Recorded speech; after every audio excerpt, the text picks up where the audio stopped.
At the festival tonight, we're swabbing for the Bone Marrow Registry. For our friends at There Goes My Hero, it's all brought to you by Freedmont Mortgage. Give it up for our guest, not too far from Delaware, but his new home, and has been his new home out in Owings Mills the last couple years. Nick Boyle's with us tonight from the Baltimore Ravens, our tight end, along with Baltimore Luke and Luke Jones here, who is man, you guys are fascinated by like the hoisting of the Stanley Cup, and we got the Yankees getting eliminated. There's a lot going on. Oriole mayhem. We beat the Steelers the other. It's a big week around here. Yeah, big week. You're having fun, right? Yeah, having a great time. Now, this is what you've been waiting for, right? To get out on the field, to be contributing. Doesn't happen right away, but then you start winning. We've won at Pittsburgh before as fans. We've lost there a lot. Just your thought as a player walking out of there winning in that kind of fashion. Yeah, I mean, going to Pittsburgh, no matter, how the season's going, for either team, whether you're undefeated or, one team hasn't won a game at all, no matter what it is, everything kind of goes aside when you go to Pittsburgh. The atmosphere is like no other stadium you'll go, especially with the rivalry that we have. Right. It's slim to none. So it's kind of when Pittsburgh week rolls around, you kind of get this edgy feeling. Everybody has it around the facility, and everyone kind of just understands it and gets it once they've been a part of it. And it's just such a competitive atmosphere there when you play, and it's such a hostile environment. The fans obviously there when you're pulling up in the bus, are showing you all these signs. It's not a very warming place to play, but it gives you energy to go out there, and it's a fun place to play. And I know Eric Weddle said that one of the biggest things he's seen in this rivalry, being here a couple years now, is expect the unexpected. And certainly the start you guys had Sunday night, maybe you were expecting that, but then you get the fumble at the goal line, you get some adversity, and before you know it, it's tied. But I think the way that you guys were able to respond, that had to be so encouraging. Not just the win, but the way that you guys were able to go about your business, even though things didn't go perfectly for a full 60 minutes. Yeah, I mean, the way we started with, putting points on the board fast is awesome as an offense. And you're obviously always going out there to put as many points on the board as you can, whether throwing the ball or running the ball. But it doesn't always happen like that. So, we put points up fast, and then we get down to the 1 yard line and we fumble, turn the ball over, which is, a big turnover, but we really didn't let it affect us too much. Our defense played extremely well, especially in the second half, which helped us out. And for our offense, we had the ball for the majority of the game, which was great. Got our defense off the field, and it was overall a great team win. Nick, you've been around a couple years, and needless to say, the offense, last couple years before this year, there have been times where you've struggled. Mm-hmm. I know it's been frustrating. You guys have had key injuries at certain times. Joe wasn't 100% for a large portion of last year. But what is the confidence level like now compared to your first few years? I mean, 13 for your first 13 inside the red zone speaks for itself. What is that confidence level in that room right now? Yeah, I mean, it's awesome. Just as together, the people we added in the offseason, people being healthy, and it's a total collective, from everyone, from the coaches, from the players believing in the coaching and the play calls that's coming from Marty. And just to us going out there and executing the plays. It's a total all-around effort from everybody.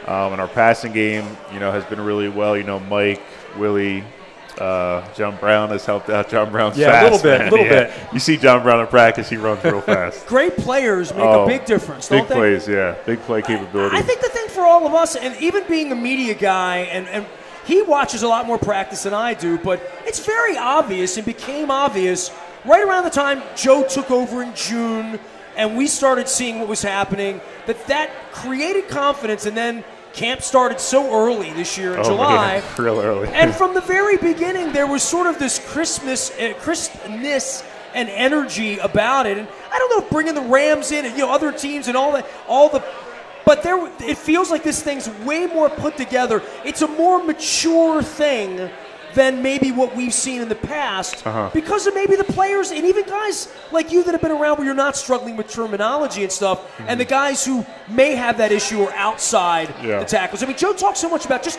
having the same guys healthy in there means everything, because you will get better if you're working together, but you can't get better when two guys are hurt or three guys are hurt. Yeah, I mean, it's awesome. Like I said, we've had injuries in the past, and having, all 5 offensive linemen out there always, you're not bringing a guy in this week, bringing another guy in that week. Right. So, especially with the offensive line, it's a lot of communication with one another. You can't be good if you're not doing it together all the time. Oh, yeah. I mean, it's probably like I a can dance, understand you know, what, James Hurst or Ronnie Stanley's going to say on a certain block. I can understand his link. I can almost understand what he's thinking when we see a certain thing line up. But you've been around 4 years. That's what's awesome about it. I Right. know, and we've had the same consistency. We're healthy.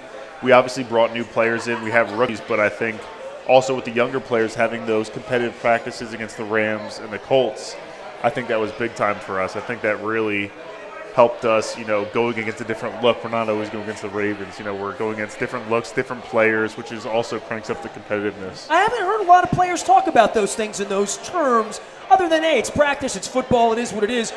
But it's nice when you're 3-1 to go back and have some guys measure and say, it was a good thing we did. That wasn't fun. Oh, yeah. It wasn't easy. It was a little different and whatever. But it's not always going to be fun. But, you know what I mean? But it's a benefit. There's a benefit. Like going to Indy, we had to go there, and no one wants to stay there for 4 days in training camp. Tell me about it. I take him to camp. We say that late February every year for the combine. Every night we're out at the bar in Indianapolis. Yeah, it's awful. I never want to go back We're there. like, Jesus, it's 12 degrees outside. Yeah. I mean, who wants to go there? Other than the Colts themselves. They went But there. naturally as a player, I'm going to go against our defense, during the week or during camp. There's only so many times I want to line up and, hit Matt Judon. You know what I mean? After a while, I don't want to bash heads with him anymore. Sure. So it's awesome to see, first of all, another team, because you don't know how long you're going to be on this team for. So, when you're going against them, you're also showing yourself to their coaches. Sure. You know what I mean? And then just going against another player you don't know. It's more Nor fun that you really care. You don't really care about the other players in the other team. You don't see them every day in a nice way. I don't care about him because I'm only going to see him 3 times and I'll be done. Yeah, I hang out with my friends. I don't want to chip CJ the wrong way. Exactly, but this guy against number 44 of the Colts, who cares? Yeah, whatever. Exactly. Yeah. Nick Boyle's out. We're out here swabbing for the Bone Mare Registry tonight. For There Goes My Hero. We've if you've heard some noise in the background, it's just because the Capitals keep scoring goals like they won the Stanley Cup last year. So they're off to a good start. We can only hope by the end of the night the Yankees are eliminated, right? We can all hope that. That's true. Nick, can you hate on the Yankees a little bit? Yeah, whatever, man. Whatever you want to do. I'm trying to explain hockey to Nick. I don't by the end of the night, you're a football player. I like football, and I don't really follow that many other sports. I'll watch football. I never really basketball. No. I used to love basketball when I was little, but I don't really. It is what it is. I watch it a little bit. Typical new generation. I don't even watch that much they TV. declare their sport when they're 8, and then they don't touch or know anything else. Yeah, I didn't start till I was like 8th grade. What else did you do anything else? I was a skateboarder. Really? Yeah. Wow. I'm sorry. I see this big yeah, he used to tight love end. It. When I was little, huge guy. I just can't like picture you skateboarding. You like a parkour guy or no? None of that. No, just like from northern New Jersey. It's kind of like Pennsylvania-esque. Not a lot of things to do around there, but. I had a bunch of ramps and rails in my driveway. Also was into riding quads and dirt bikes. Where is your hometown in there? Newton, New Jersey? Newton, yeah, it's 20 minutes away from Newton. So my family, I used to vacation in Newton in the summer sometimes up that way because my dad's cousin. My dad's from Scranton, Pennsylvania. Okay. So his family settled over in Newton. So I know where Newton, New Jersey is. 20 minutes from there. And I know where Saddle River is because Lawrence Taylor used to come down. Saddle River is, it's like an hour away. That's nice. Yeah. That's good living up in Saddle River. You got to mow your lawn up there. Yeah, exactly. Nick Boyle's out here. We're having some fun. We're swabbing for the Bone Mare Registry. I'm going to get my wife up a little later on. We're going to continue to talk about the football season here. All of our WNST programming and these events brought to you by Fremont Mortgage. Don't make a 30-year mistake by choosing the wrong lender. You need the right lender, Carl Delmont. We were dancing the night away with the remnants of Bob Marley's band last week for Living Classrooms. So a big shout out to Carl Delmont and our friends at Fremont. Also our friends here at Buffalo Wild Wings in Bel Air at the festival. Always good enough to give us a home for baseball, for basketball, whatever you're into. We watch a lot of Terps games up here. It's at the festival in Bel Air. It's an awesome place. We hope to see your face in the place here as we continue to do some more events up here. The swabbing part of this, are you on the Bone Mare Registry yet? I did it at Delaware, yes. So I don't know if I'm still yes, on there then. Well, once you're on, you're on. Yeah, Coach has at Delaware, it's a big competitive thing that we have against with other schools in the CAA who we played. So I think Villanova is pretty big into it. Well, Villanova's big into it because they had a leukemia situation in their lacrosse program. Okay. And their football coach took it on big time. Yeah, I remember. Yeah, big Tally. time. You're right. He has swabbed more people than anybody in the sports space that I know of. Okay. I think there's some celebrities that have done this with Hollywood types or whatever. But I did 30 ballparks in 30 days. My wife is here tonight. Give it up for my wife. She's a survivor, 2-time survivor. And Eric Sowers over here to the left. Say hello to everybody, Eric. We're swabbing tonight. If you're between 18 and 54, I feel like I need to give the speech all over again because it's a new year and my wife's still alive, and it's still a miracle. It's not like not a miracle anymore. It's just not as cool as it was when, like, she almost died from it twice. So I just got to remind everybody that if you're not on the registry, now's a good time to do that. I got new Ravens coming into the facility who don't know about it. New victims, so we'll get them on before it's all over with as well. And we've also got the Buffalo Wild Wing, the Jester. That rhymes with Nestor. You know that, right? I think you did know that. Luke's going to want to talk football with you, so I'll let Luke get after you here. Well, Nick, let's talk a little bit about the tight end group. I think it's been fascinating during your time here to see how that group has evolved. You and Max came in same year, 2015. Den Pitta trying to come back from the hip at the time. Crockett Gilmore had been drafted the year before.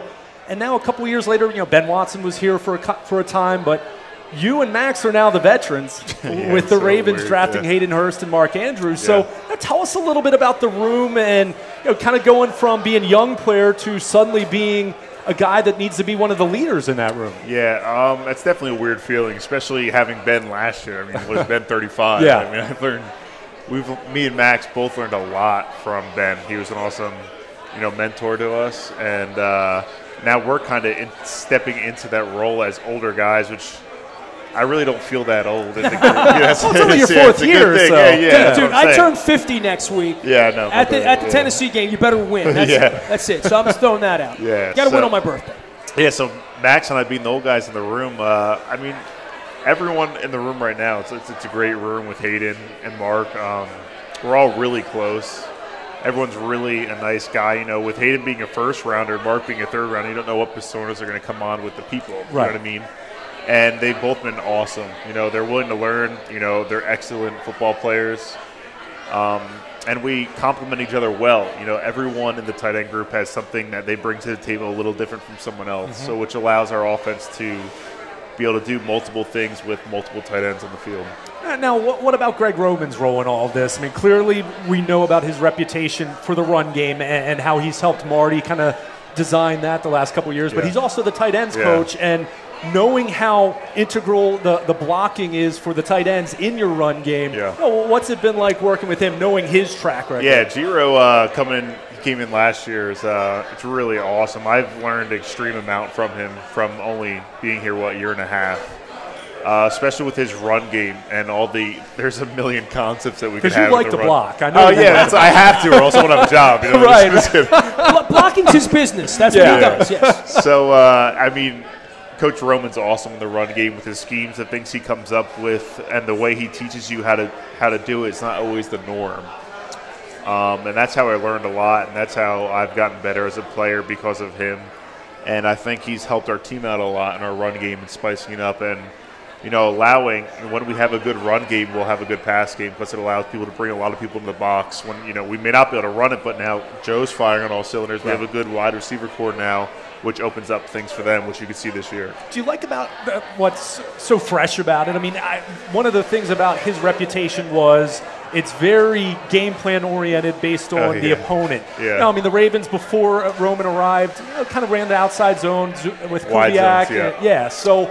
Just the fact that I guess it would keep it fresh because you might be doing something maybe not completely different from the previous week, but it's not the same exact principles all the time. Yeah, he does a good job with, like you're saying before, we try to get really good at running wide zone. Then he comes in here and he does a good job of putting wrinkles. It could be the same play, but we could run the same play 5 different ways, giving different looks according to what team we're playing. You know what I mean? And he does a really good job on finding angles and how to really defeat the defense at the run game. So. Well, and you also feel like if you get 3 or 4 guys out, someone's going to be open. With this offense in the passing game, there's always going to be somebody winning one-on-one matchups. Oh, exactly, yeah. That's awesome. Like, we have a run game. Now people load the box, puts one-on-ones for a lot of people, and we have a passing game. And like I said, you have a passing game with the wide receivers that we have now who are all big play capability players. It's been fun to watch. I mean, as much as we complained and it was frustrating for you and frustrating for Marty and frustrating for the organization, this is a fun symphony to watch. And I think for all of us, watching how many of you there are the depth, there will be injuries, there will be tweaks and all that stuff, but just how well utilized everybody's been in the offense. Yeah, it's cool to see. It's cool to see, the ball spread around to everybody. I can invite anybody out to do the show, and somebody will catch a pass. Basically, that's how it feels like, right? It's good for me. It's good for you. It's awesome. But it does keep everybody in the game. Yeah, it doesn't allow defenses you don't need to be lock Shannon down on Sharp, one person. You don't need to be Todd Hebert. You can all be a part of this sort of platoon in a baseball sense, but in a football sense, it's like having different clubs in your bag for golf, exactly. literally, right? And it allows us to do a bunch of different things. It's really cool, and it keeps the defense, not knowing what we're going to do. We don't have a huge key. We don't have a deep. This guy's the only deep threat. You know what I mean? We have a couple the more guys multiple that can do you are, the more confused they are. Exactly. Yeah. So. Be honest, though. How much are you itching to get that first touchdown? Wait, That's what I tell everybody. You've come so close a couple times. This is what I tell people. If I score a touchdown, I'll be happy. But as long as I play well, it could be 40 run plays. It could be 40 run plays and, 10 pass blocking plays. And if I do well on those, I'm satisfied as my and job. one touchdown. Yeah, it'll be cool to get a touchdown, but it's not like, I need a touch. You know what I mean? And whatever a comes, it's going to come. That's how it is. You got to dance or anything? No. No, not really. Nothing sexy at I all. haven't had to have one. Yeah. You can walk over to the ref, give him the ball, act like you've been there before. Yeah, not alone. That's what Ozzie would tell you to do. Would he? You know what? Ozzie has this famous story. The first touchdown he scored as a Brown, he was a hot shot, first-round draft pick, scored, spiked the ball, did a little Billy White shoes, and Bear Bryant called him and said, act like you've been there before. And that's what we did. And Ozzie, after that, makes an impression. And that was that.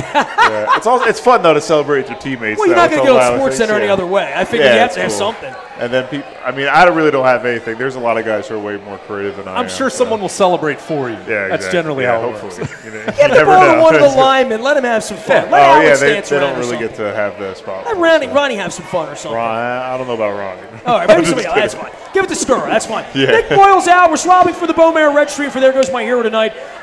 Luke is here. Nick is here. We're having some fun. We're going to let Nick go grab a sandwich. We're going to watch the Yankees get eliminated. We're going to watch the Caps raise the banner. It's all brought to you by Fremont Mortgage and our friends here at Buffalo Wild Wings in Bel Air, as well as Cole Roofing. I want to give a shout out to Billy Cole because he's done so much with our charity and community series. We're live at Bel Air. We are WNST.net, AM 1570, and WNST Towson, Baltimore, and we never stop talking.